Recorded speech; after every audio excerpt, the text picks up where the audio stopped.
I'm already sweating.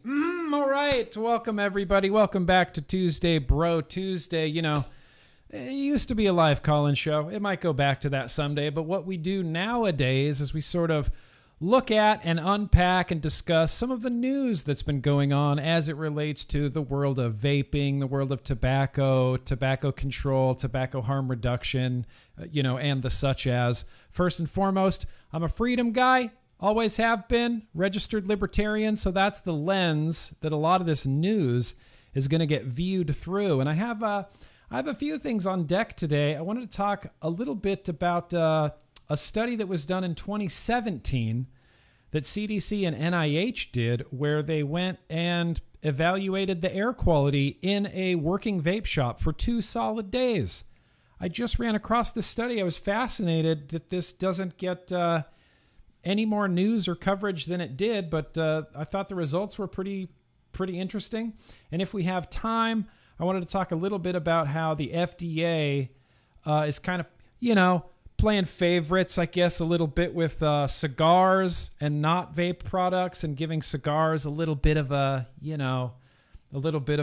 hand holding through the PMTA process. But I guess first, welcome everybody. Hope you're all doing well. Atlas Vape Co., I see your super chat there. Neil, I see you there too. We're going to get to those in a bit. But I guess first and foremost, the most prominent news that happened this last week while I was laid up, recovering from getting my kidney stones pulverized, I see this happening all over Twitter, is the study from Stanford. The youths, young adults, they're more susceptible to COVID because of vaping, directly related to vaping. There might be some questionable math and things going on in there. I'm very thankful to have a guest for as long as we can keep her to sort of be the subject matter expert on this. She's just fantastic. We talk about Michelle Minton quite a bit. We've referenced loads of what Michelle Minton has done. She did that really great perverse psychology paper that I did the voiceover for. She did another one that I'm going to do another voiceover for, parts 1 and 2, about spreading misinformation. I just love them. So Michelle Minton's here. Hopefully this goes smoothly. Welcome, Michelle Minton, to Tuesday, Bro Tuesday. How's Michelle Minton today? This is pretty trippy. Normally, this is the time I'd be watching Tuesday, Bro Tuesday. I'm getting the rage sweats on camera now. It happens on camera. I get nervous whenever I see people like you in the chat or saying you watch Tuesday, Bro Tuesday, because then I think, well, now now the pressure's on. It's Michelle Minton, you guys. Yeah, but I also watch fails all the time, so don't worry about it too much. That's good. Well, Michelle, thank you for taking time out of your day to be here. Really appreciate it. If you want to give everybody a little bit of I've been following you on Twitter for quite a while. If you want to give everybody a little bit of background on what it is you do and who it is you are, I think that would be very cool. Yeah, so I'm a senior fellow at the Competitive Enterprise Institute, which is a thing that's described as a nonpartisan think tank. People at I've been there for 13 years now, and people real political spectrum from on the more libertarian side. I'm a freedom gal. Yeah. Libertarian because I'm so much I can't even stand. But oh shoot. Consumer issues. So I started off writing about craft beer. Oh yeah. That's something I love. Oh shoot. And gambling. Online gambling, and sure that those made legal or became legal, which both are now, which is awesome. When I first started CI back in 2009, 2007, like half the office smoked. I came from, and then over a couple of years, I watched over to vape, like the Enjoys and all, and then I started regulatory threat. No way I couldn't respond to it, and it's become functionally an obsession. As a science person, as someone with a background in science, I'm a nutritionist, a master's in nutrition. Mm-hmm. With oh shit! Hang on, Michelle. Hang on. Process. Hang on, I'm sorry. We're getting Dangleclacks all over the place. You're cutting out. I'm 100% sure it's on my end, and I have no idea why. I ran so many tests earlier. So many tests. It's laggy. It's laggy, and you're cutting out. Son of a bitch. I can feel the rage sweat happening just from this. I'm sorry, guys. Hang in there just for a second, you guys. Yeah, she disappeared. She disappeared there. Let me try to do this. Hang on, guys. This is fine. This happens all the time, you know. No, hang on just one sec. I'll keep you on here. I'm gonna do. Oops, nope, not that. Talk amongst yourselves, you know.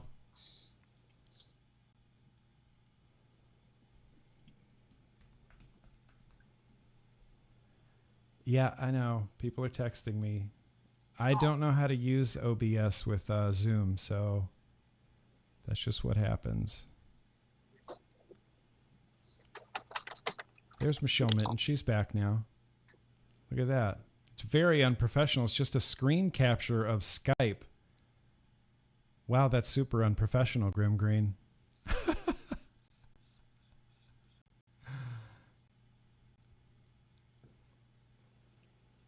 Oh, good Lord. Hang on. We're getting there. We're getting there. We're getting there.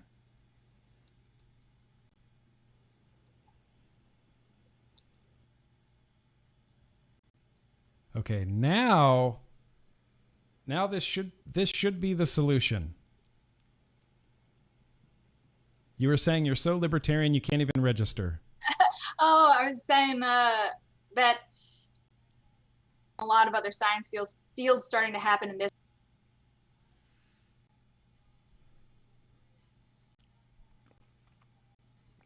Nutrition and alcohol and others. It's become extra. The reason is because it's such a narrow field. There's not a lot. It doesn't usually draw in a lot of criticism from outside of the tobacco control field, the tobacco research field, which is we are seeing now a huge problem and needs to be dealt with. That these children need some oversight. Apparently, if you have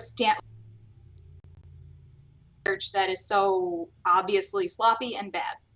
Yeah, sloppy and bad. Oh, people are telling me it's still really bad. Okay, how about now? It's better to call her on a speakerphone. Well, you know, we tried, Michelle, and I think we should get credit for trying. As bad as this is turning out. Maybe we could do a pre-recorded at some point. That's probably what this should have been. Now that I think about it. It doesn't make any sense to me. It was working, I mean, flawlessly, Michelle, flawlessly. And as soon as I start streaming, it just, you just turn into choppy McChoppingtons. No idea. My husband's the IT guy. Yeah. Maybe I'll ask him to. Yeah, ask him about that. All right. Well, I'm just going to do. We really did try. Let's try it again for serious. Everyone can follow me around on Twitter, and you and I talk on Twitter there. So, yeah. I mean, they're not going to get my awesome jokes, like my live off the top of my dome jokes, but that's fine. I know. We're going to miss out on so much comedic. I'm really bummed out. Michelle. Well, shit. Let's try it again. I know, and you had a beer and everything. Hey, I'm just going to go into my living room and watch you on my television. I know. Well, I'm going to share some of what you posted on Twitter. I'll just say this while you're here right now, and I have you. Your tweet where you said, "Pay attention, any reporter who has covered this exceptionally bad. I'm going to do your work for you." I'm going to be sharing that and the little graphic that you put together because that really kind of helped me put together kind of what was going on with this. And I've learned.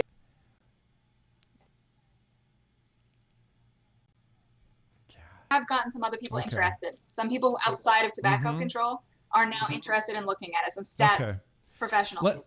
You want to try this again next week? You want to try like on Zoom? Do you have Zoom? You're good to go next? I have Zoom, Microsoft Teams, which sucks, but I have Zoom if you want to do that. Skype, Google Hangouts, all right, whatever. Yeah. Well, RIP this. Yeah, let's RIP this appearance, Michelle. I'm very sorry. Thank you, though. Let's try it again next week for realsies. See y'all in the chat. Okay. Bye, Michelle. Oh, you guys. That was, what the heck is even happening right now? The intro's just going again. That's fine. Look, you know, it is time for computer upgrade, Robbie there.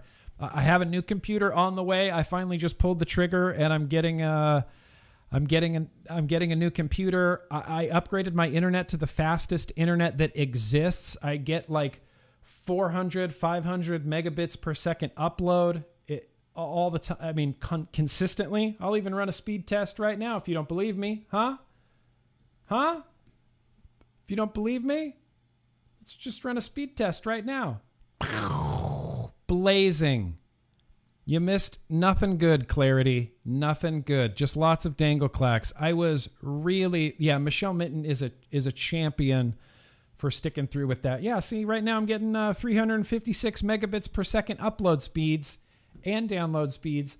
What's crazy is earlier today, I did a test with my wife, and we were both on Skype, and we were both in the same house, and we were not only both on Skype, but I was streaming it to a private link, and it was smooth as the smoothest thing you can think of.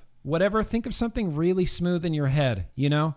Like a freshly waxed car, or the top of like peanut butter when you open it, like a smooth peanut butter when you open it, and it's just like so glossy smooth.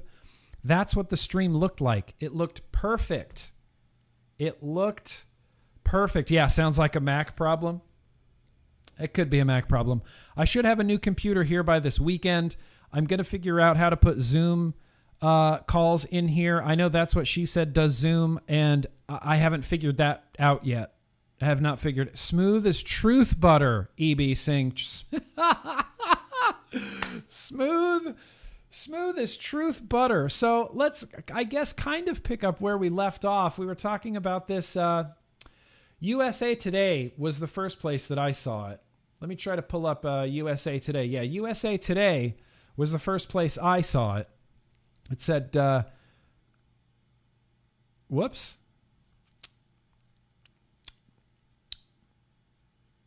No, that's the chat. You want to see the chat? This is it. USA Today was the first place I saw it. We need to tell everyone, you guys, teens and young adults who vape, more risk at COVID-19. Study says. And they just go into it. The new study has found that vaping links to an elevated risk of COVID-19 among teenagers and young adults only, which is crazy. Why would it be teenagers and young adults only? And the first thing I could think of was, well, maybe they're sharing them, you know? Maybe they're sharing them. Maybe it's like, hey, bro, you know, here's my puff bar. Have some of my puff bar. Maybe they're sharing them. Maybe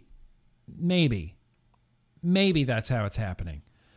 They didn't even mention that. Young people may believe their age protects them from contracting the virus, or that they will not experience symptoms of COVID-19, but the data shows this isn't true among those who vape. Stanford researchers looked at surveys completed by more than 4,300 participants between the ages of 13 and 24 who lived throughout the country, including the District of Columbia. Results adjusted for a host of confounding factors, including age, sex, race, and ethnicity, LGBTQ status, education, body mass index, compliance with shelter-in-place orders. Basically, they came to this conclusion, and this wasn't just USA Today putting it out. This was every mainstream media news outlet was putting this out. I saw Joe Rogan tweet about this. We had Francis Collins, who's the director of the NIH, tweeting out just junk science. Just straight up junk science. Now, if Michelle Minton were still here, we could have expanded on this a little bit, but we had this little, I called this mitten math. And I feel like it explains it pretty well, at least to my knowledge. And I was hoping to have Michelle here the whole time because I'm still even a little bit kind of confused as to how they even came to this study. I was reading something from Reason Magazine. I wish I had that I could pull up. But Reason Magazine was talking about how if you were a ever vapor, meaning you did it once or twice in the last 30 days, your risk goes up. But if you were a frequent vapor or a frequent smoker, then your risk goes down somehow in the same study. I was hoping to get a little bit of clarification on that as well, but that's such as that's not the case. But what we have here is some Minton math. So like I alluded to earlier, let me find the tweet here again. Michelle Minton put out a great tweet that says, pay attention, any reporter who has/will cover this exceptionally bad study on COVID and e-cigarettes because I'm about to do your work for you. Image number 2 shows you exactly why users seem to have higher risk of testing positive for COVID-19 because more of them were tested, right? I think that's where we're ending up. Oh, Danielle's texted me. Yeah, ever vapor means ever in your life. Current equals the last 30 days. Clarification. Ever vapor means if you've ever vaped in your life, current is within the last 30 days. So we had some Minton math here. She did some math for us. Total survey participants. This is the graphic from her tweet. 4,351 people. E-cigarette users. I guess I don't need these headphones anymore.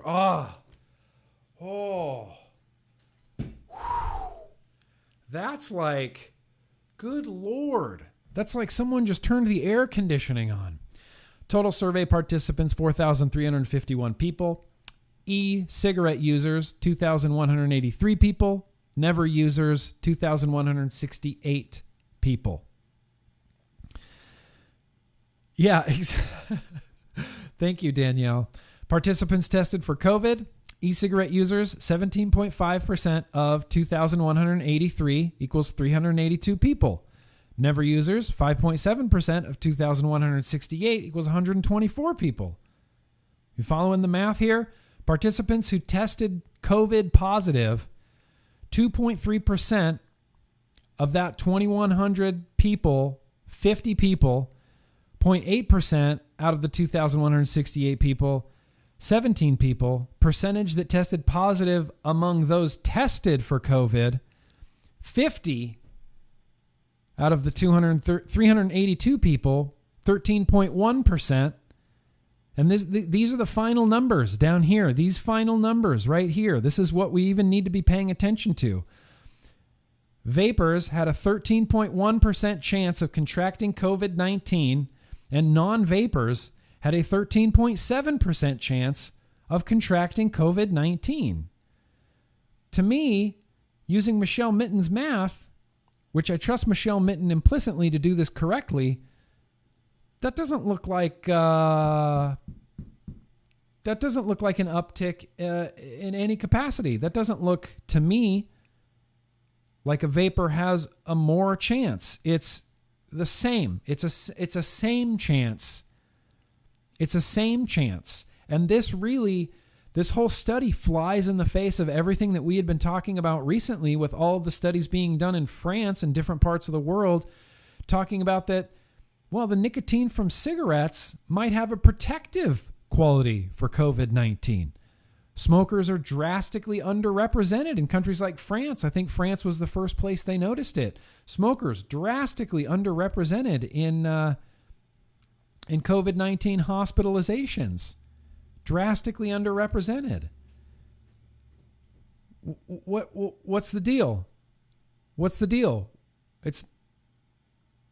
I don't know. If Michelle Minton were here, we could expand on this a little bit. But I'm curious. And it's curious to me the way it all sort of happened. You know, it all seemed very coordinated. Congressman Raja Krishnamurthy seemed to know about the study even before it was released. It's like he had an advanced copy of the study so that he could quick send a letter to FDA asking them, we got to rid the market, of vapor products because of this study that shows that vapors and non-smokers have the exact same chances of contracting COVID-19. This felt like science for a reason. It felt like it just felt wrong. It just felt wrong to me how they had it so quickly and how it was so calculated and how just within the matter of literally a few hours, it just blew up all over the media. And freaking even Joe Rogan was tweeting about it. Danielle Jones in the chat says they compared number of positives tests to all participants tested. They ignored the fact that since more vapors were tested, they would have more positive results. Yeah, exactly. So there were more vapors tested than non-vapors tested. So then they came to the conclusion that vaping it makes you more susceptible to COVID-19. That's insanity to me.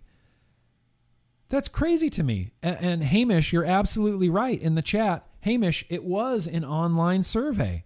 It was an anonymous online survey from what I can tell. From what I understand, it was a completely anonymous online survey. Let me do a couple of these super chats. I wish I could speak to this more, but I'm really in the same, I don't even really know what's going on. The one thing that I do know, like Danielle Jones said in the chat, if you test more vapors than non-vapors, then yeah, of course more vapors are going to test positive for COVID-19 if you're testing more vapors than you are non-vapors. Like that, but that doesn't mean it's science. That's not even correlation. Correlation never equals causation. It's not even correlation there. That's crazy to me.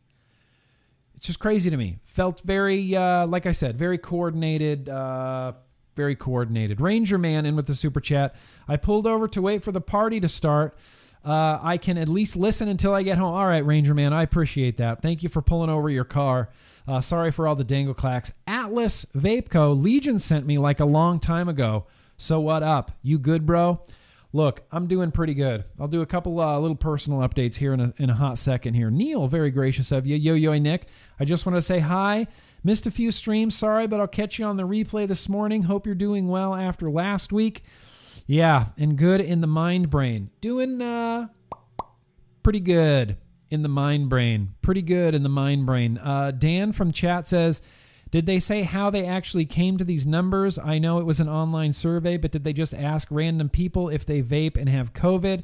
Ever heard of variables? Absolutely. And you know what? That would be a spectacular question from Michelle Minton. I do not know the answer to that. I'm assuming that if you vape, have you vaped ever in the last 30 days or regularly in the last 30 days? I'm assuming they had to have a distinction for that. Have you vaped, yes or no, ever frequently in the last 30 days? They had to have something like that, right? Danielle Jones in the chat. This type of study is also a problem. It is a cross-sectional study, meaning it cannot show causation and cannot be predictive. Right. Yes, 100% right, correct. Cannot show causation, cannot be predictive. That doesn't seem to matter to people like Congressman Raja Krishnamurthy. I'm pretty sure I'm pronouncing that name correct. Logan X Sales. Cheers you, Michelle, and yourself. Yeah, huge shout out to Michelle. We're going to get her back, I'm not giving up hope for Michelle Minton on this podcast. In the few minutes that we were here talking, man, how much fun was that? That was a lot of fun. Michelle, do you want to be my co-host here on Tuesday, Bro Tuesday? We can just do news every single week. How great would that be? Hamish, very gracious of you. Libertarians rule. Yeah. Unfortunately, we don't. We don't rule anything. We don't rule much. Can't even get on the ballot in all 50 states. That's fine. Clarity, very gracious of you. Just joined. What did I miss? Not much, just some Dangleclacks. That's all you missed. Atlas again with the super chat. Hey, it's all good. We love you. Look, I appreciate that. It's not any less defeating. And it just upsets me so much because it was working so perfectly. And I was so confident. I thought, today, with Michelle Minton on, talking about COVID, this is going to be the best Tuesday Bro Tuesday I've ever had. I just knew. I was so confident this is just going to be the best Tuesday Bro Tuesday I've ever had. Nope. Turns out it's going to be the most all over the place Tuesday Bro Tuesday that I've ever had. Big Bug, very gracious of you. Didn't all this boil down to touching your face? Maybe. Could be. I don't know. The only clarification that I got, and I don't want to just sit here and read this whole thing because it's very involved, and I'll leave a description, or I'll leave a link in the description to where you can check this out as well. But this was one of those things, as the day that it happened, everybody was tweeting out this story, including Joe Rogan, which just really disappointed me, including the director of the NIH tweeting this out. The director of the NIH tweeting out junk science, tweeting out cross-sectional studies like this, surveys essentially. And then other people, Charles Gardner and the American Vaping Association tweeting out completely contradictory tweets saying, no, they didn't find that. What are you talking about? Well, this is one of the links that I landed on that I've been reading that, I can't just sit here and read the whole thing. Research claims a link between e-cigarettes and respiratory disease. Not so fast. This was put together by Don Kinkle. No idea who that is. Department of Policy Analysis and Management, Cornell University. Cornell. Ever heard of it? Alan Mathios, Hua Wang, Cornell University. Andy Bernard. The U.S. and many other countries, smoking is the leading cause of preventable death. Tobacco control policies discourage teens from starting to smoke and encourage adult smokers to quit. Instead of policies focusing on abstinence from tobacco, the development of modern electronic cigarettes has renewed interest in products that reduce the harm from tobacco use. Harm reduction, such as needle exchange programs to reduce disease among intravenous drug users, is an established public health approach, but tobacco harm reduction has been controversial. And I can't sit here, obviously, and read this whole thing. I've read it. I couldn't speak to it. I've read it, but I couldn't speak to it, and it's long. We find no evidence that current or former e-cigarette use is associated with respiratory disease. There you go. I highlighted it right there. So this comes back to the question that we're always asking on this program. Who do you trust? Who do you trust? Who can we trust? It's come to the point where you have to do a deep dive into literally everything that happens because you're going to get some sort of targeted messaging from one side or the other that wants you to believe one thing versus the other thing, when really the truth is kind of probably neither of those things. It's important to remain skeptical. Southern Comfort. So where's the evidence? Did I miss the connection? No, you didn't. You didn't miss anything. You didn't miss the evidence. You didn't miss the connection. Stay hydrated, Hydro Homies.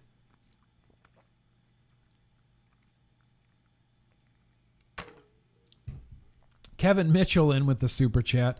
I got 2 words for you.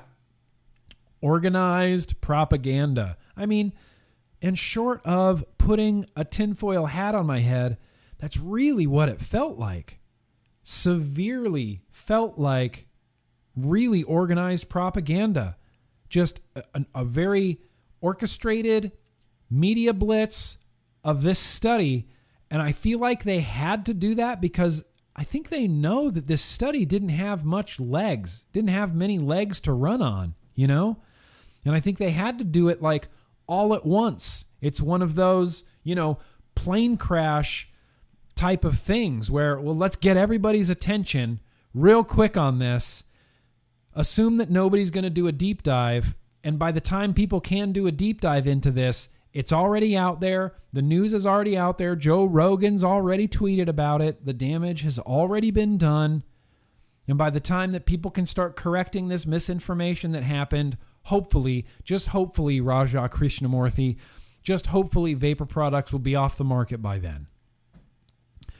I can only hope that Stephen Hahn and FDA don't buy into this. I hope they look at Raja Krishnamurthy's letter to them and say, what are you even talking about? We looked at this data. We looked at this, that, and the other. And no, it doesn't give me much hope when the director of the NIH is tweeting this out as well. Doesn't give me much hope. Atlas Vape Co. got in there with the super chat. I'm just going to say it. COVID is like cookie dough. I know the rusks. Now let me live. Sure. COVID is like cookie dough. I'm not 100% sure what that means. Wear a mask, Atlas Vape Co. C. Skyn Run. I'll never remember your name, my man. Biggest gripe I have with the survey is that the researchers stated an opinion of the data rather than remain unbiased or neutral. Yes, 100%. I don't know why it's cutting off.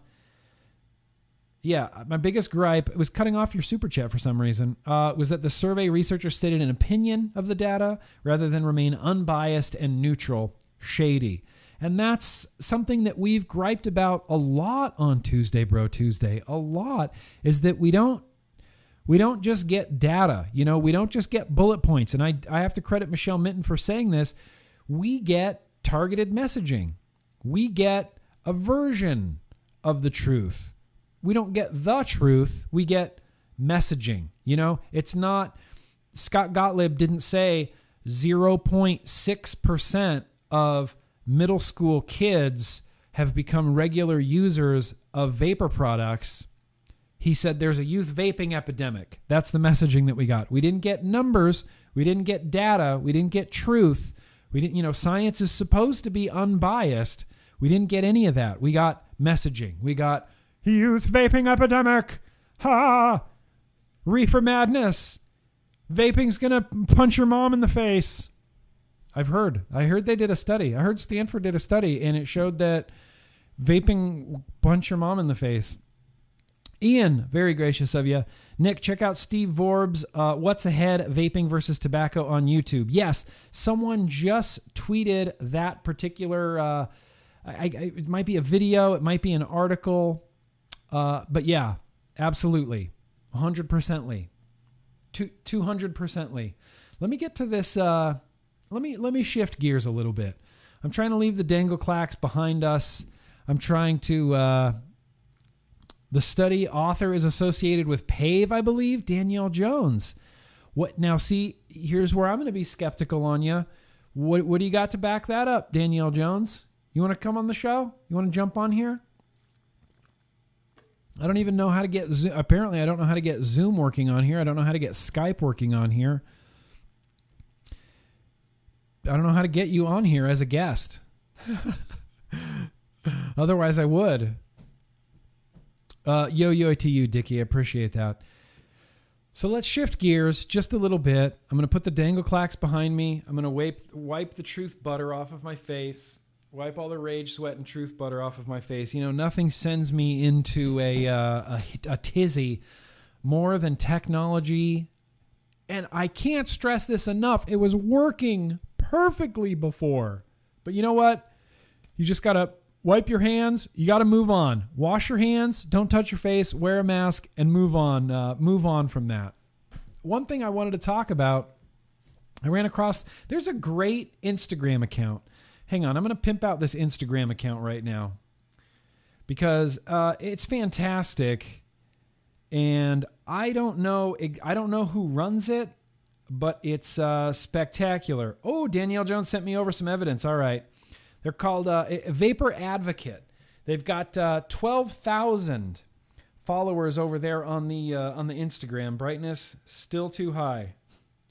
Still too high. You can't show a phone without the brightness being too high. Vapor Advocate. I'm going to post a link down in the description to where you can follow Vapor Advocate on Instagram. But Vapor Advocate posts some really, truly great stuff. And I came across this PDF from CDC because of Vapor Advocate. So shout out to Vapor Advocate over there on over there on the Instagram. I don't know who runs it, but they're doing a great job. All right, let's see. Oh, all right. Boom. Evidence. Advisory Board of P.A.V.E. Jonathan Avery, MD. Christopher Palmetto, PhD. This is the advisory board. Oh, Bonnie Flesher.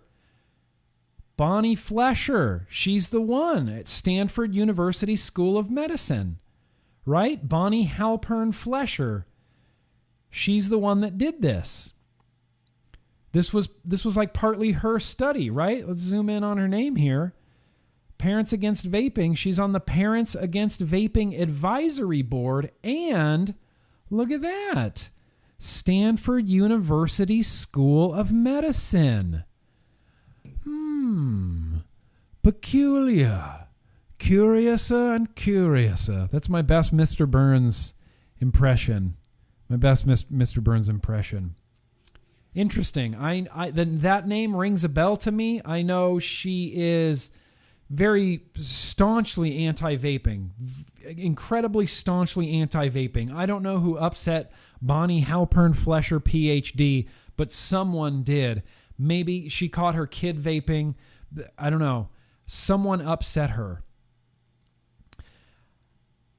Stanford University School of Medicine, that just so happens to be where this study came from, is an advisor for Parents Against Vaping. And I must say, I didn't realize Parents Against Vaping had this really website, this really put together website. See through the smoke. InSiv, you guys, InSiv. It's not smoke, it's vapor. The e-cig industry wants to hook your kids. Yeah, we definitely do. We want to hook them. We want to hook them to harmless nicotine. We don't want to hook your fucking kids. Get your kids away from us. Keep your kids as far away from us as you possibly can. We don't want to hook your stupid kids. Your mission. Oh, wow. I've never been to this website. Parents Against Vaping E-Cigarettes. Oh, Parents Against... Oh, so I didn't know that it was Parents Against Vaping E-Cigarettes. So they're only against e-cigarettes. They're not against vaping cannabis. They're not against any other types of vaporizing, just vaping e-cigarettes. National Advocacy and Education Organization powered by parent volunteers fighting to protect your kids from the dangers of flavored e-cigarettes. Still waiting for anybody to tell me what those dangers are. I haven't heard those dangers. Yep, P.A.V.E. was at the White House listening session, so was Greg Conley. That's fine. Of course, they retweeted Congressman Raja Krishnamurthy's tweet. Of course they did. It's time to rid the market. Rid the market, Congressman. I don't want to look at you. Go away. Look at this. The only people showing youths vaping are anti-vapors. That is crazy to me. That's unbelievable to me. The grant for the study was assigned to Stanton Glantz. Wait, what? Michelle Minton, is that real too? Man, I really wish technology got along with me today. We would be having a great... This stream would be at least 5 to 10 times more entertaining. At least 5 to 10 times more entertaining and more informal than me just sitting here looking at the parent P.A.V.E. toolkit. Should we really dig into this? I'm going to have to change the thumbnail now. Oh, the toolkit doesn't exist. P.A.V.E. What a freaking bummer. Good reads. Juul files key FDA application to keep selling e-cigarettes. That's a good read. Our letter to the FDA about Puff Bar. And they really hate Juul. All right. Spectacular. Well, so there's a connection.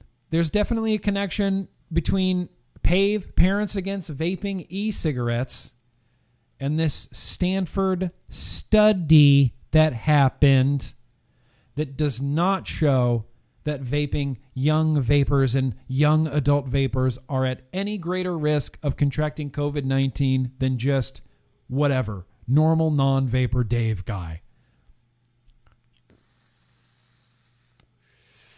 And this is Just a terrible pod.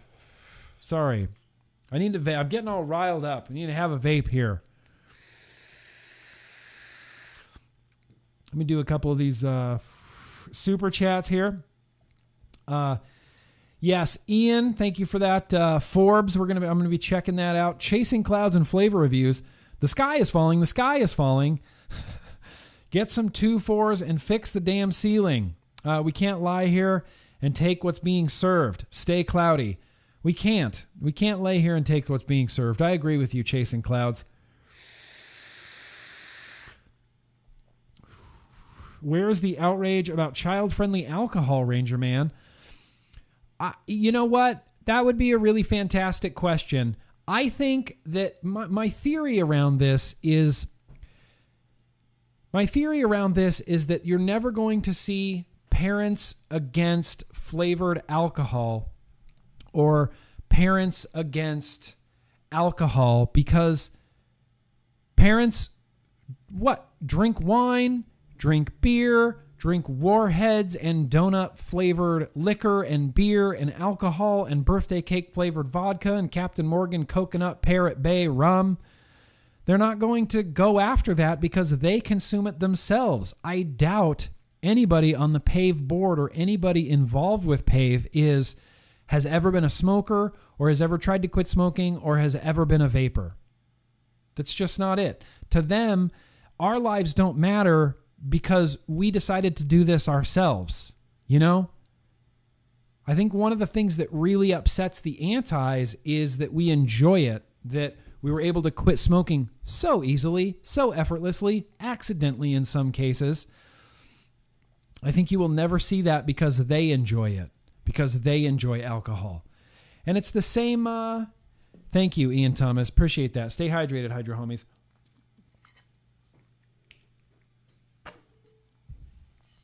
And one of the things I'll never understand is why to buy a large handle of Captain Morgan coconut rum P.A.V.E liquor, all you need is an ID.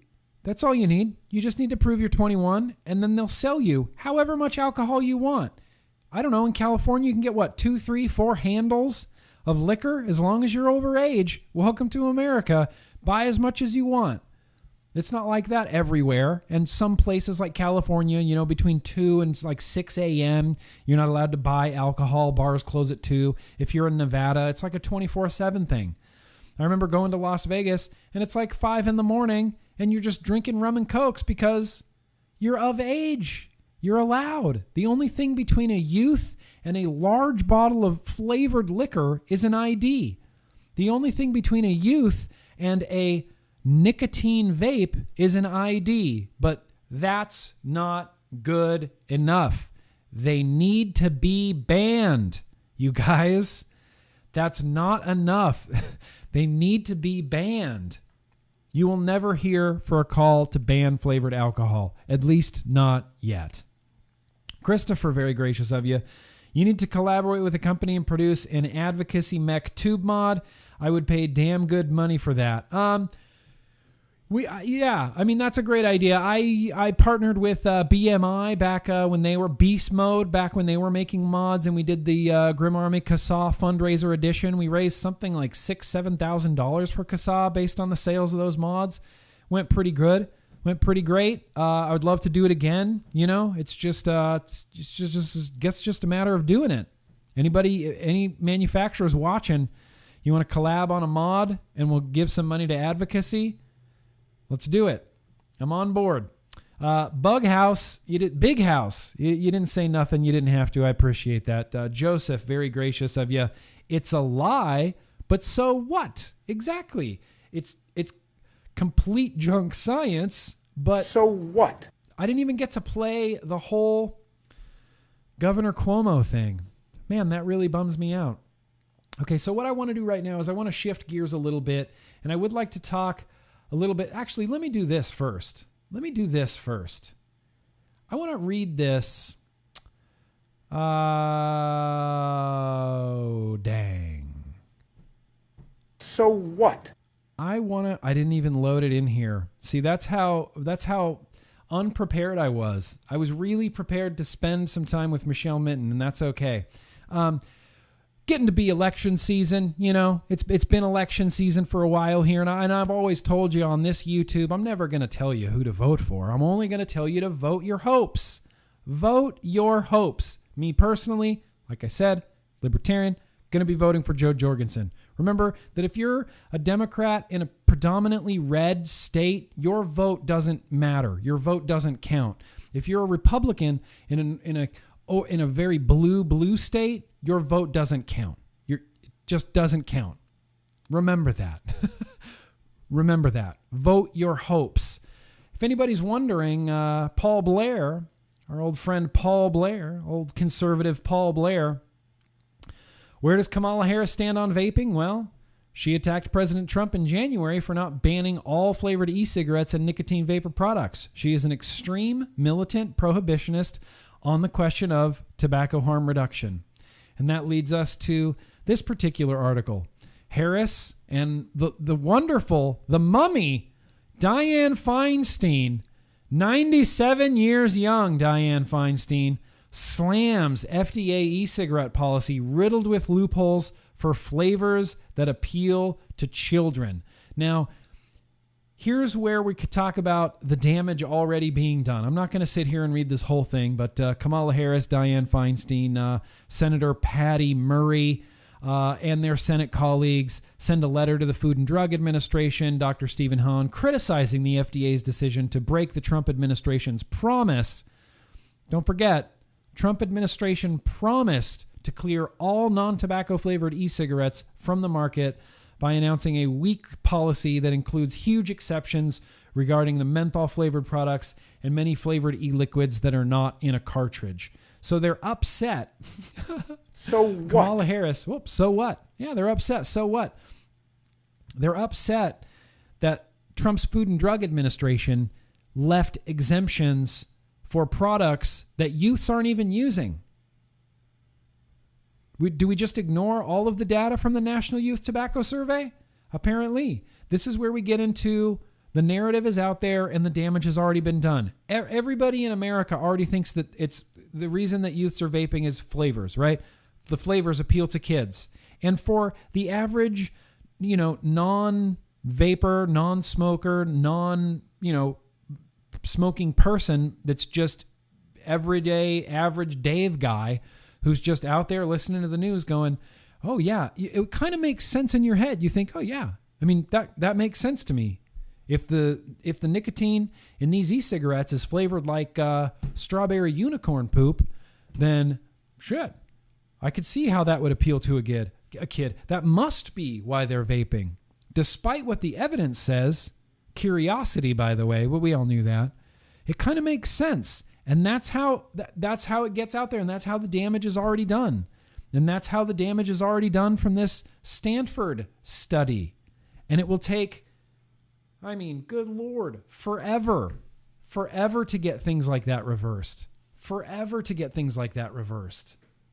Appeal to children. Today I learned that Kamala Harris and Dianne Feinstein don't know anything about vaping, don't know anything about flavors, don't know anything about tobacco harm reduction. And Joe Biden said the same thing. And don't forget, this isn't, I always mention this on Tuesday Bro Tuesday just because I feel the need to. This isn't a partisan issue. This is Melania Trump started all of this. Hang on. Let me show you this. This is something I can show you. This is something I can show you.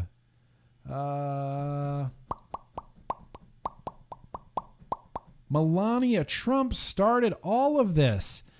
I am deeply concerned about the growing epidemic of e-cigarette use in our children. We need to do all we can to protect the public from tobacco-related disease and death and prevent e-cigarettes from becoming an on-ramp to nicotine addiction for a generation of youth. This tweet is the tweet that started all of this. All of this. This is why we rallied in September. All of this. Joe Biden said he would pull everything off of the market. Kamala Harris is quite the... am I saying her name right? Am I saying that right? Kamala Harris?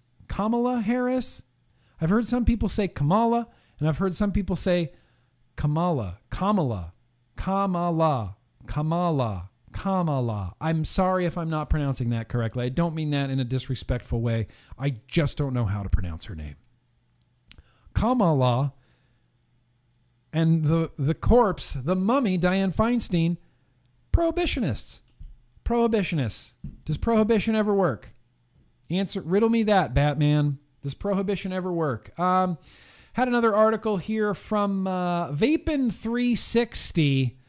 Good old Jim McDonald here at Vaping 360. FDA plans to defer PMTA enforcement for some cigars, just not vapes. In a letter to U.S. District Court Judge Paul Grimm, the FDA has requested permission to defer PMTA enforcement against manufacturers of premium cigars but not vaping products. The deadline to submit pre-market tobacco applications for all deemed tobacco products, including cigars and vapor products, is September 9th. The letter, dated August 5th, was signed by Department of Justice attorneys working on behalf of FDA. Because the judge had granted the FDA the ability to exempt products from the application requirements on a case-by-case basis, the agency is now proposing that individual cigar manufacturers be allowed to submit requests for deferral. Combustion cigars are going to be possibly exempted from the PMTA requirements. Cigars, combustible tobacco, doesn't have to prove that they're a net benefit to public health to stay on the market. Don't have to prove it, but the 6 milligram clean nicotine divorced from tobacco that I vape in this has to prove through, millions of pages and millions of dollars that it's a net benefit to public health. But it turns out, wow, cigars, they might not need to. They might not need to. Open Systems, the products least used by youth but most at risk of being banned by the FDA, will continue to be sold, but in new illicit markets with limited or no safety controls instead of in regulated vape shops. So does this mean that websites, after the PMTA goes through and we all become the black market, we all become like the gray market, now because of that, because we're an illicit market, now we don't even need to bother to follow the rules, right? So we can just make e-liquid with diacetyl in it again, even though we self-regulated that out of our industry. We can do it again because we're the illicit market. We don't need age verification on our websites anymore because we're the illicit market.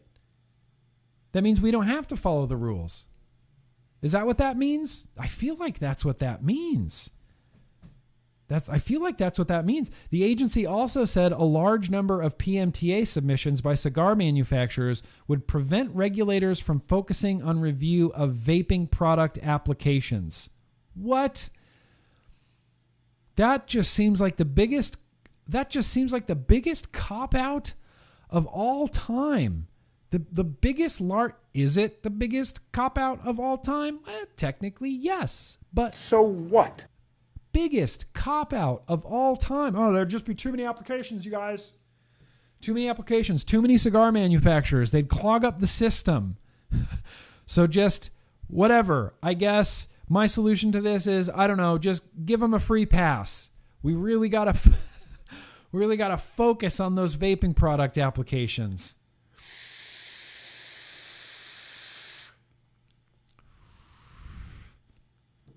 Unbelievable.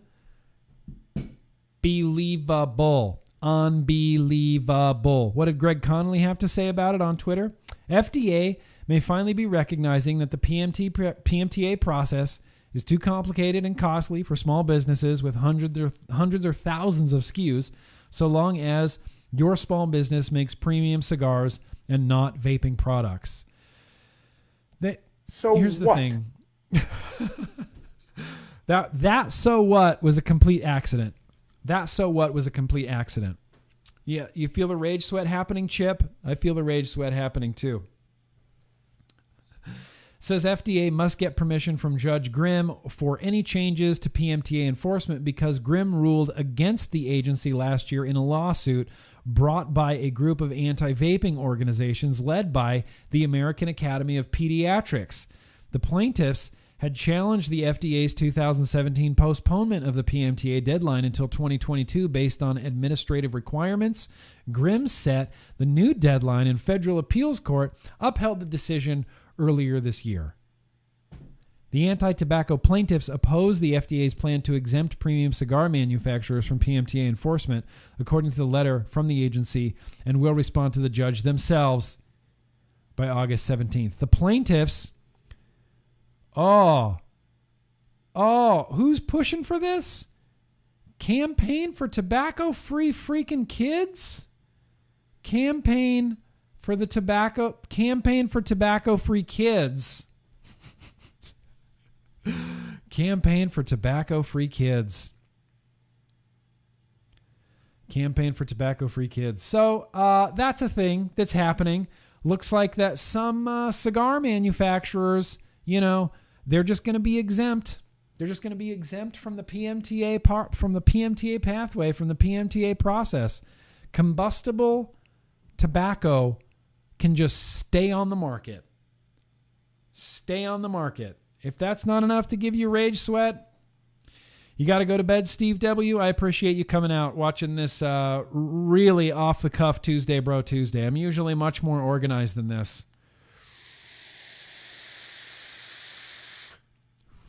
Yeah. Tobacco plus kids equal angry Karens. That's, it's the same people, right? It's the same people. It's like anti-vaxxers, anti-maskers, angry Karens, the anti-vapers. I feel like they're all just part of the same, like, crazy, weird, gelatinous blob of anger. They're all the same person. They're all just going to merge like the Constructicons and form Devastator and then just... I caught my kid vaping, so it's... Whose fault would it be? No, it's got to be Jules' fault. Yeah, it's got to be Puff Bar's fault. It's got to be the FDA's fault. It's got to be the government's fault. It's got to be everybody's fault but my own. Everybody's fault but my own. If your dumb kid got caught drinking liquor, it would be your fault. Parents used to say, "Where did we go wrong? How did Timmy turn out like this? Where did we go wrong as parents to make Timmy drink alcohol?" Now, if Timmy gets caught with a vapor product, they don't say, "Where did we go wrong as parents to make Timmy start vaping?" The blame just shifts to everybody else. It's your fault. It's your fault, Southern Comfort. I don't know how, but it's your fault. Yeah, I agree with you, Danielle Jones. That's a hard conversation to have, though, about secondhand smoke. We used terrible science to justify smoking bans. We used terrible science, secondhand smoke science, to justify smoking bans. But you're right. That is a longer conversation. Danielle Jones, do you want to come on Tuesday, Bro Tuesday at some point? We can talk about secondhand smoke. Because I agree with you. Here's one more thing. I'm going to read this. Let's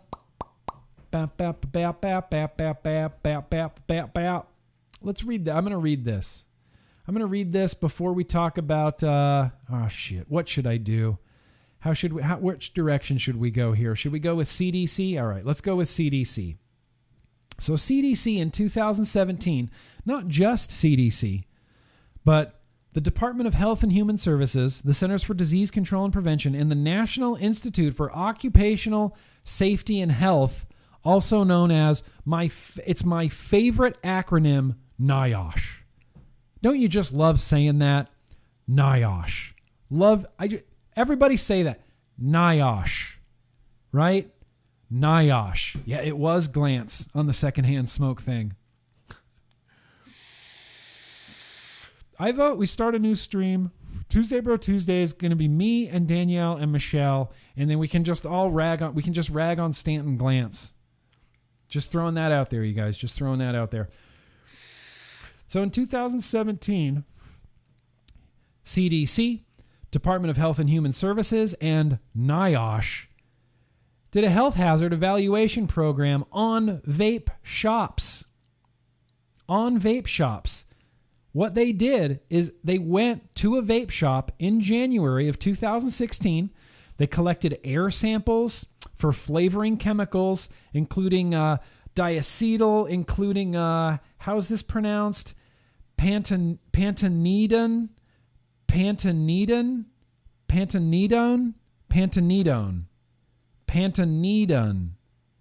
I think that's pronounced pantanidone. Pantanidone, hexanidone, acetaldehyde, acetaldehyde.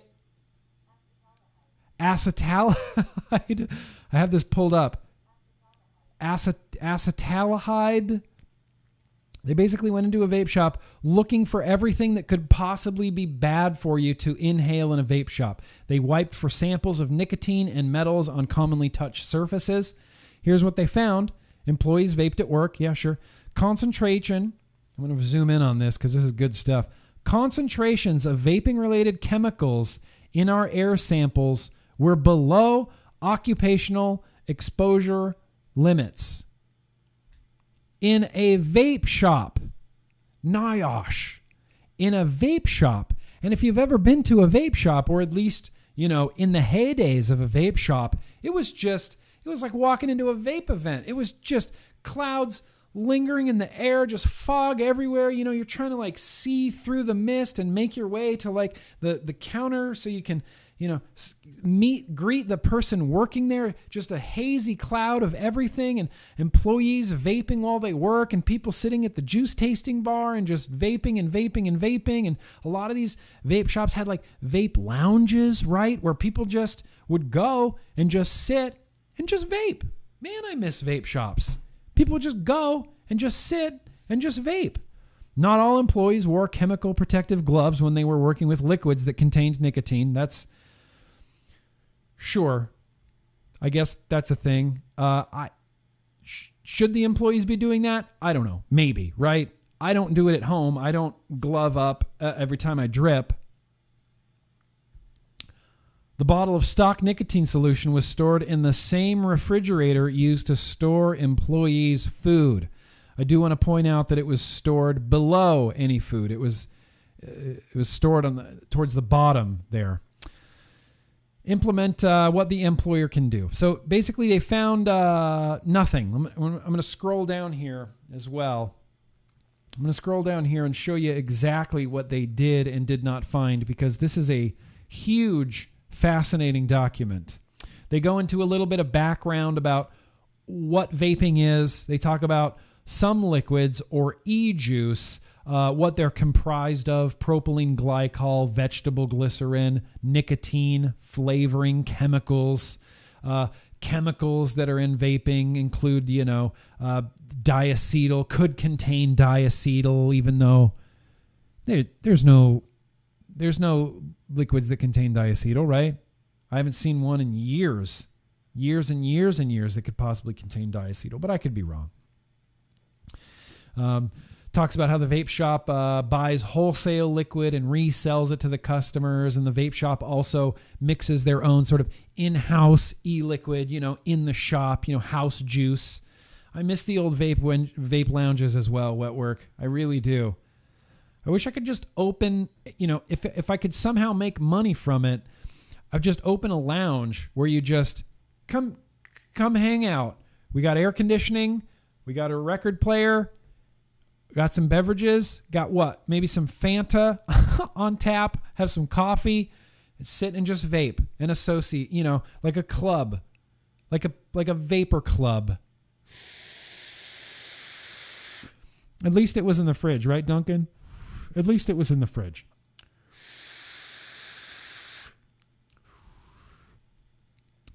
In this, they talk about the methods that they used for air sampling. They have a picture here of this fella from NIOSH setting up his air sampling thing. He's got pictures of the, this is where the lounge is type of thing. They talk about the flavorings.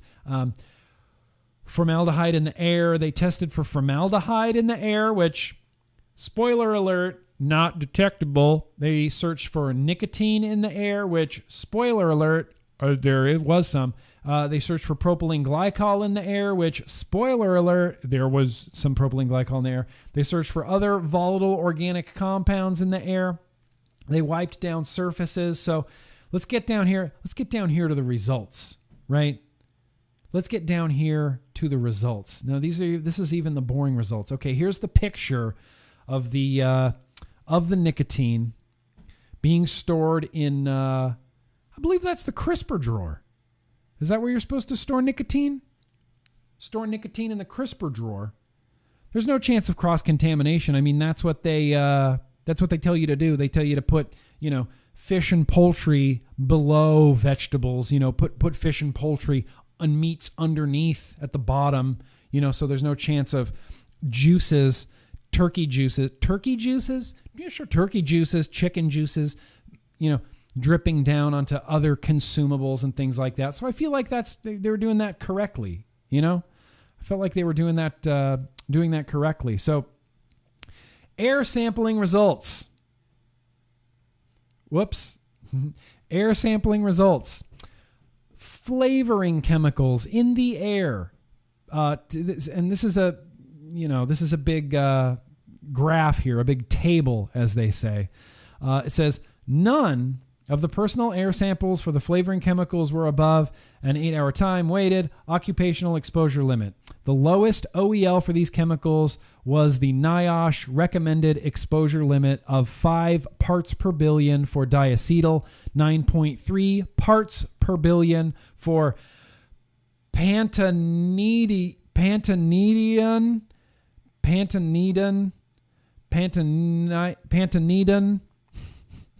and then it goes into much more detail here. They were there over the 2 days. So most everything that they were looking for, diacetyl, pantanidin, hexanidin,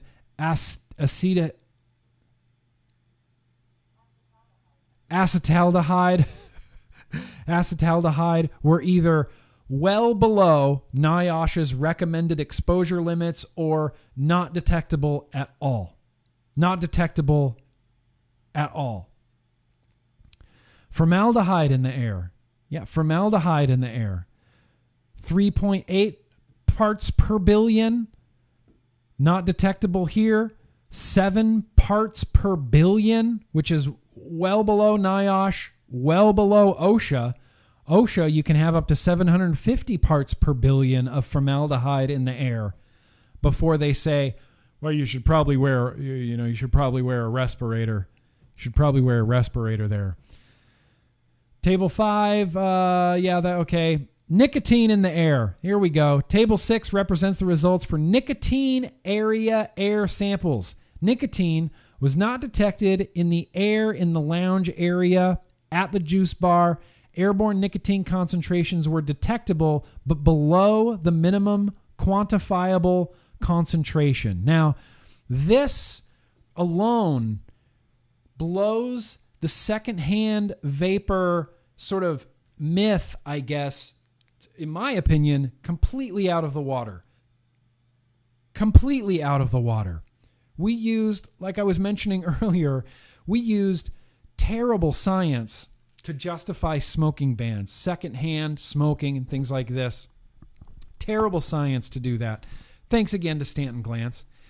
And they're using, again, no science, as far as I can tell, to justify this secondhand vapor thing. And maybe you guys haven't seen any secondhand vapor stuff. Living in California, where it seems that they hate vaping, I don't know, whatever the most that you can hate vaping is here in California. Sorry, vape break.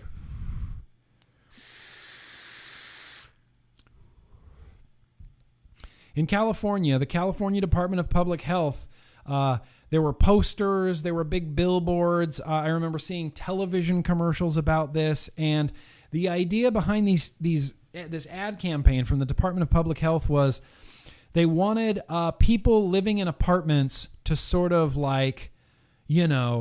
snitch on their other apartment dwellers who might have been vaping inside their apartments. I remember they had this like cross section. It looked like an apartment building, and it's like happy family living in this apartment down here, and then ew, dirty vapors living in this apartment down here. And California Department of Public Health was actually making the argument that if I'm vaping in my apartment, right, just me, just Nick, vaping in my apartment, that vapor would somehow go into my neighbor's apartment through the walls, somehow, osmosis, don't know. Osmosis through the cracks in the walls, and could damage their lungs. That's what the California Department of Public Health was saying. Looking at this CDC study that was done in 2017, even at the juice bar in a vape shop where I'm assuming there's people lined up just vaping, trying all sorts of flavors. It's like trying custards and menthols and strawberry somethings, where there's constant, frequent vaping going on. They found detectable levels of nicotine, but well below the NIOSH and OSHA standards for workplace, nicotine in the air. Below minimum quantifiable concentration. How does the Department of Public Health in California get it? That's like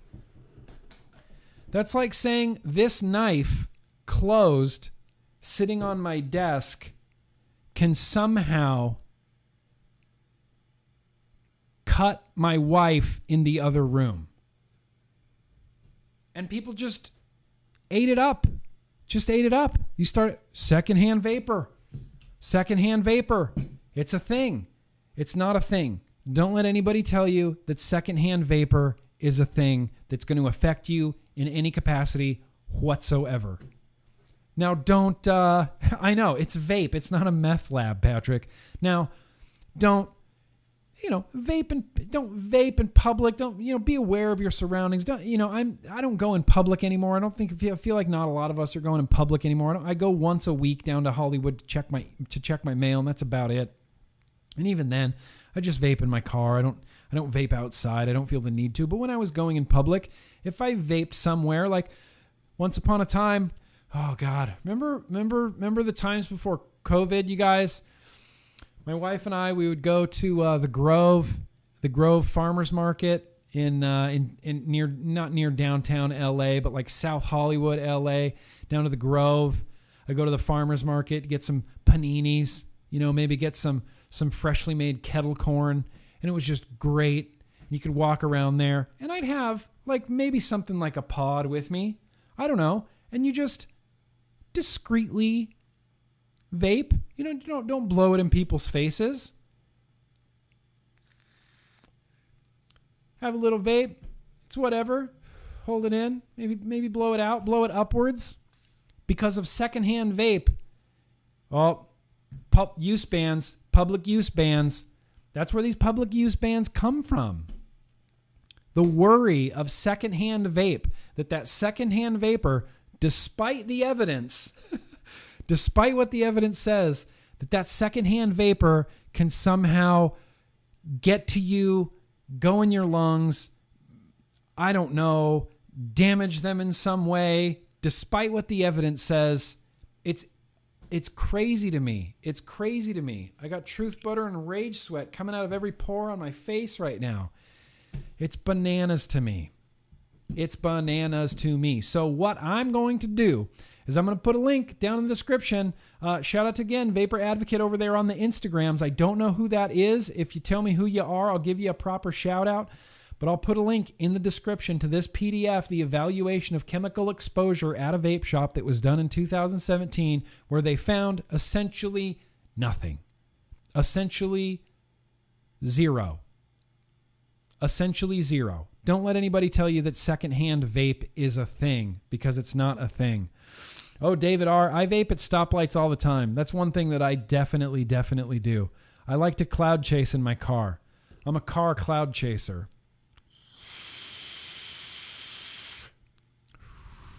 I chase clouds in my car with the windows up. And then when I get to a stoplight, I just roll my window down and just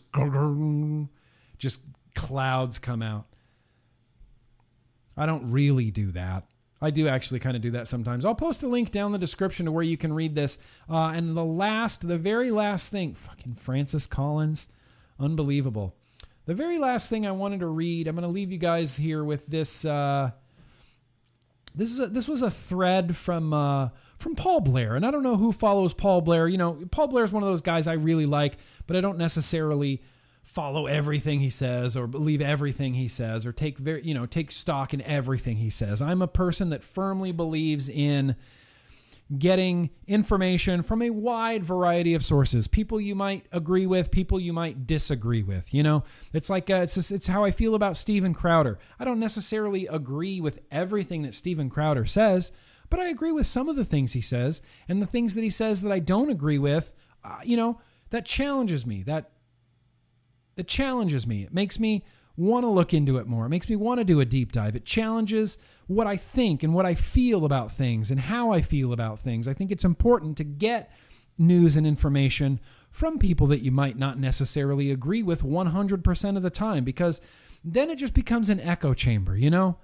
You keep hearing these positive reinforcements, the dopamine's just flowing in your brain. You're like, yes, I'm right. And that's how P.A.V.E. seems to me. That's how a lot of these Karens seem to me. They just get on their anti-masking Facebook groups and they just rant and rave about anti-masking, and it just reinforces their wacky, nutty ideas, and they don't get any challenging data or information from anybody else. And Paul Blair is one of those guys. You know, I agree with Paul Blair like 75% of the time, maybe 75% of the time. So before we end this Tuesday Bro Tuesday, I'm going to read you a quick thing from Paul Blair, but I wanted to see if there were any more super chats. Southern Comfort, sitting here waiting for you to get as rage as me. Yeah. It was a real ragey day here on Tuesday Bro Tuesday, mostly technology based. You know, maybe I get so desensitized to bad vape information that, I mean, it makes me upset for like a few minutes, and then I just go, all right, well, how do I talk about this? Let's put this on Tuesday Bro Tuesday. Let's put it on a vlog. Let's communicate it. Let's see what Charles Gardner had to say about it. Let's see what Michelle Minton had to say about it. Let's see what the AVA had to say about it. Let's see what, some of these other advocates. Let's see what Carl Phillips had to say about it. Carl Phillips isn't a guy I normally agree with 100% of the time either, but he's got some pretty good insights on the tobacco control world. Let's see what this person had to say about it. Let's do it. Let's gather the information. Let's try to get to the bottom of this. Let's try to get to the facts of this. You kind of have to, as ragey as I get, you kind of just have to put your emotions to the side at some point. Like, don't ignore it. Be mad. That's what fuels me. That's what motivates me. Be mad. But when you're trying to look at something and you're trying to get to the bottom of something and discover the real truth of it, you can't let your rage get in the way of that. You can't let your rage get in the way of that. Alienware, yes, thank you for pointing that out. I'm going to have a video for the geyser. I don't know, I might shoot this video tomorrow.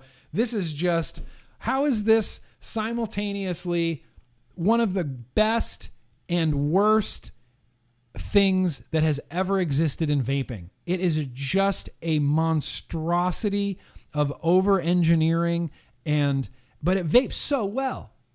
I cannot complain about the way that it vapes, because it vapes so good.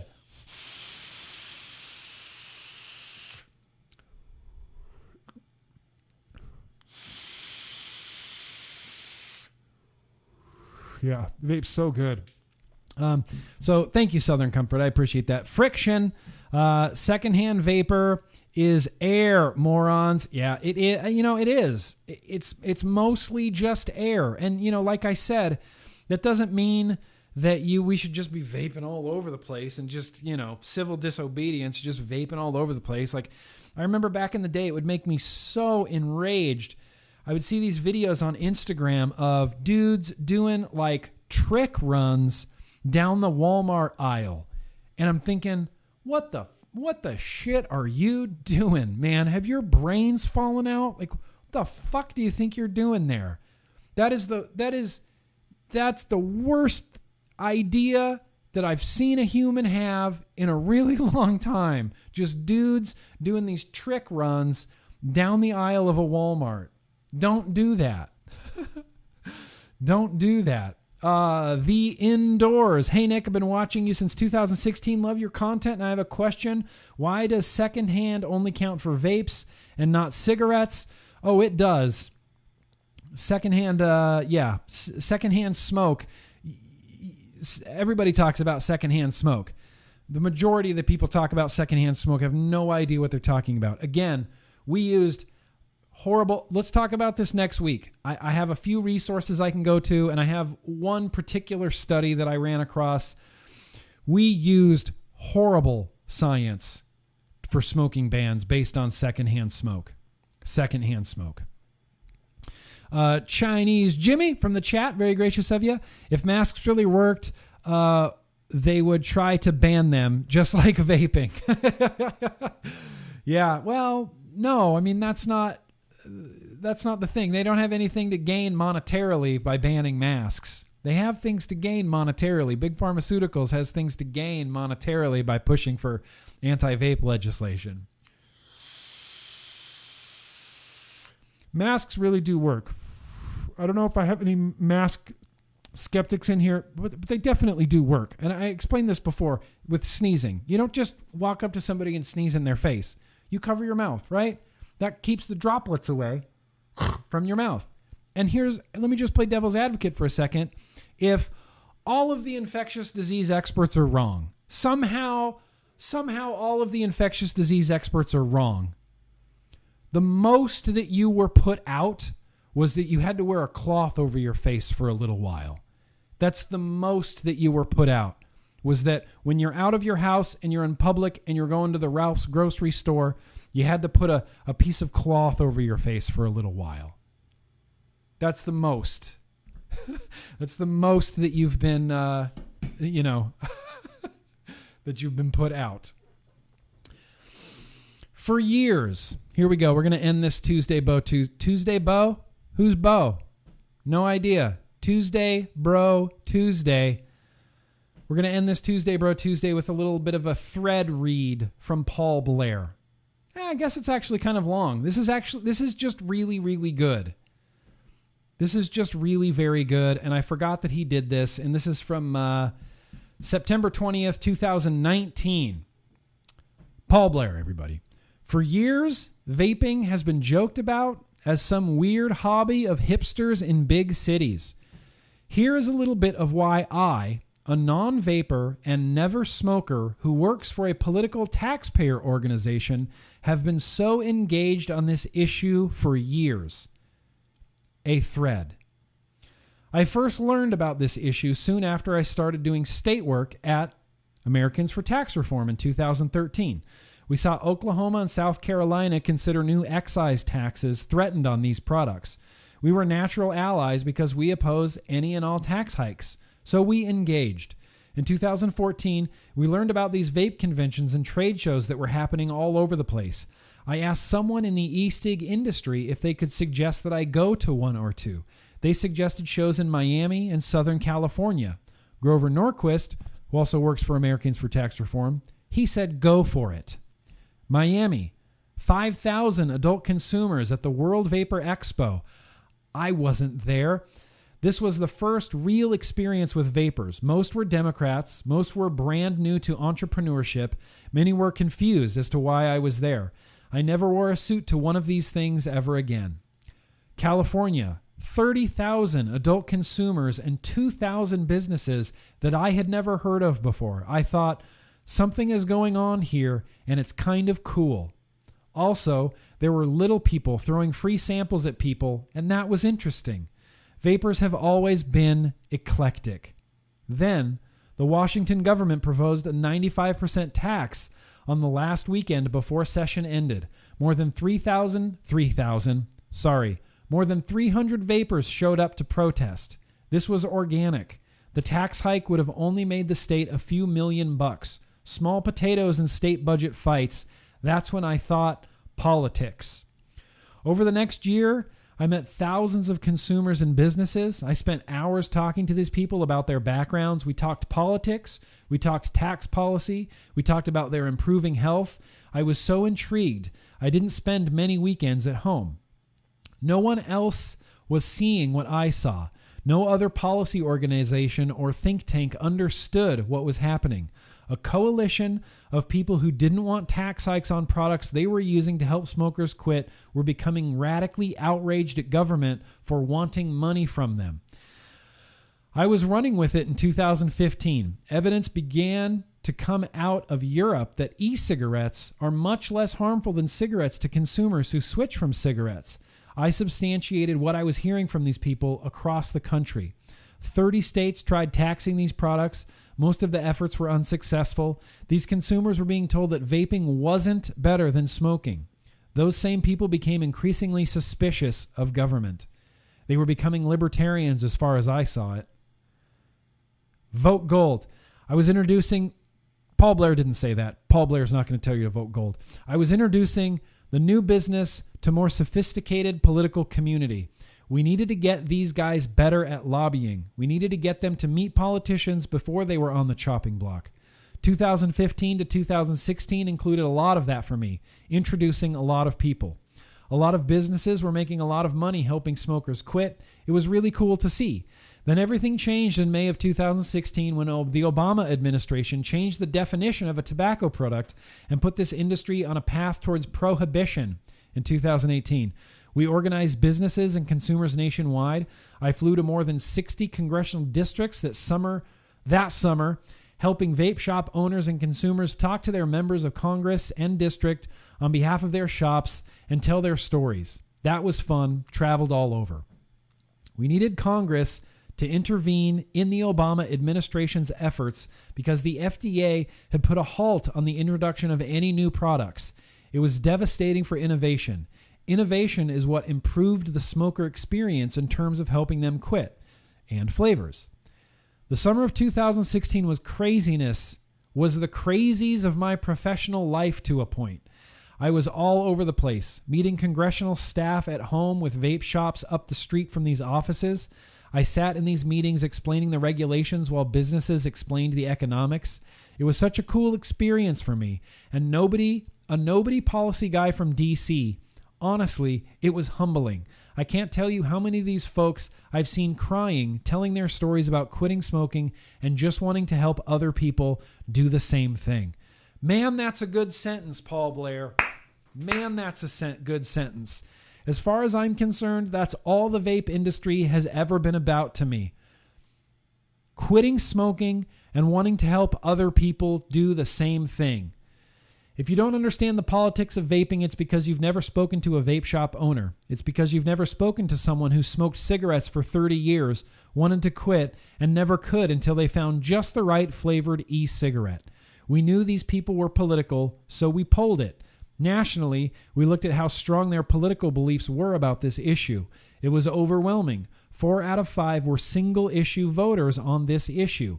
Numbers were off the charts on policy questions related to vaping. So we began to make the argument that this was the biggest underground political constituency in America. We are the biggest underground political constituency in America. I'm telling you, look, I'm not going to vote for Joe Biden. Let me pose the question. What would you do if Joe Biden and Kamala Harris suddenly next week just came out and said, we support vaping, we support tobacco harm reduction. The FDA has gone too far in banning these flavors. Too much government overreach. We need to let small vape businesses thrive and contribute to our economy. And we need to let smokers choose a less harmful option. Joe Biden is president. That's what I will do. Could you imagine something like that happening? Could you imagine? He would instantly have at least the support of millions more voters. Millions more voters across the United States. Millions of more voters. Shit, now where did I leave off? These people were very vocal about the products and just wanted to be left alone. Senator Ron Johnson got it in Wisconsin that year. He read about the issue in the Wall Street Journal and met with some consumers and businesses. He viewed it like the right to try issue. He became vocal. Not a single poll showed him winning. Not one. He won by 100,000 votes. Why? 268,000 adult vapors in Wisconsin. We argued that Hillary Clinton would do nothing to overturn or undo the prohibition set in motion by Obama if elected. We got a lot of press on this in publications all over. Washington Post, Vice, New York Post, state papers everywhere. Was newest addition to the GOP coalition. With Trump, we knew we'd get regulatory relief, and we did. His first FDA commissioner delayed the prohibition deadline for all of these companies by postponing when they had to submit applications seeking approval to remain on the market. Initially, it was big. What has happened since 2018 in terms of a 180 from Trump's FDA is nothing short of catastrophic, reckless form of public health. Is nothing short of catastrophic recklessness from a public health perspective. It has been big government, fake science, fake news, stupidity for months, and vapors are pissed, as they should be. But then it got worse. On 9/11/19, when Trump announced he supported a ban on the products that an overwhelming number of these millions of adults use to reduce their cigarette use, vapors started getting active and speaking out. I put some of this in writing to my understanding that the message of the politics had been received. These people have been lied to in terms of risks of their products by the government, and they're fed up. Trump is better than this on all fronts. This remains an issue that could cost Trump the presidency. People like Azar don't get it because he's a regulatory swamp guy. He doesn't know vapors, and he doesn't care about tobacco harm reduction. He has to go. There are millions of these people, and we know they vote. The end. There are millions of us, and we vote. The end. If you want to read this thread, if you want to share it around, I'll post a link down in the description to where you can check it out. Let me post the link right here in the chat right there. Boosh, if you want to check it out. Now, again, Paul Blair's not one of those guys I absolutely agree with, but I find his story of being a non-smoking, non-vaping, just tax reform guy suddenly thrust into the world of vaping, attending ECC. I'm assuming that was in 2014, because ECC 2014 was the only time I remember little people. The standard e-liquid had a bunch of little people in bright orange t-shirts with t-shirt cannons shooting t-shirts into the crowd. He was there. I was there. I find it fascinating. I find it fascinating. People still talking about masks in the chat. Let me wrap up this with a couple super chats that went a little bit more longer. A little bit more longer? Went a little bit longer than I thought. Hey, Nick, been watching you. Thank you, The Indoors. Chinese Jimmy M. Gray deleted that message. All right, M. Gray. I can't go back and see your message. All right, I'm sorry. Well, thank you for the super chat. Nick, somehow decord Niachrome alien wire dripping over my phone and deleted someone's super chat. I feel terrible, and I don't know who it was. I'm sorry. It was M. Gray. British Eyes, you deleted M. Gray's super chat. Unbelievable. Unbelievable. Unbelievable. Politics is messy. You're right. Here's what I'm going to tell you. We're pissed off. I'm pissed off. We're all pissed off, right? We deal with shit like this Stanford study. We deal with shit like Secretary Azar promising. Now we know what a promise from Secretary Azar is worth. Promising a streamlined PMTA process for small businesses that, oops, what date is it? Yeah, we're just a few weeks away from the PMTA deadline. Oops. Sorry, that sucks. Oops. Just a few weeks away from the PMTA deadline, and guess what? No streamlined process. No streamlined process. Trump delayed the PMTA and then turned around and wanted to ban all the flavors because Melania said so. We got Kamala Harris and Joe Biden, who also are staunch prohibitionists on vaping. All we want to do is not smoke cigarettes, and all we want to do is get as many people as we can to not smoke cigarettes. That's all this comes down to.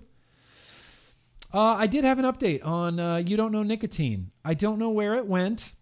I'll share it in the vlog. Okay? I'll share it in the vlog.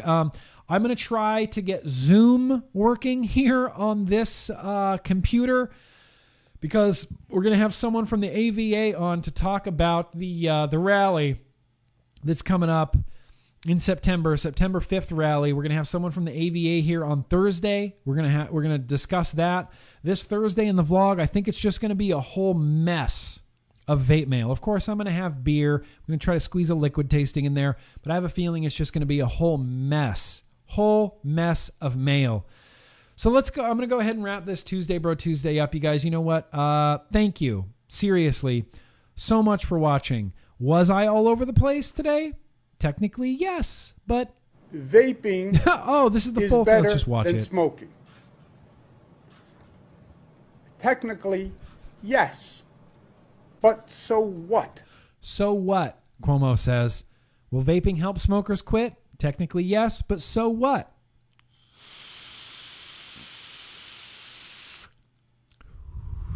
Anyway, thank you guys seriously so much for coming out. I'll have links down in the description to everything that we talked about. We're going to try to have Michelle Minton on again next week.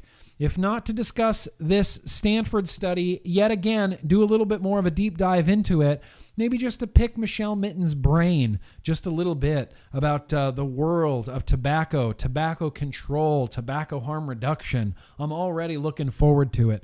I'm going to do my damnedest, like I said, to get Zoom working so we can have a gentleman on from the AVA this Thursday. But that's where I'll leave this. Thank you guys so much for watching. Remember, no matter what anybody tells you, vaping is still at least 95% less harmful for you than burning combustible tobacco cigarettes. So yeah, you guys, let's keep on vaping. Be excellent to each other. Peace.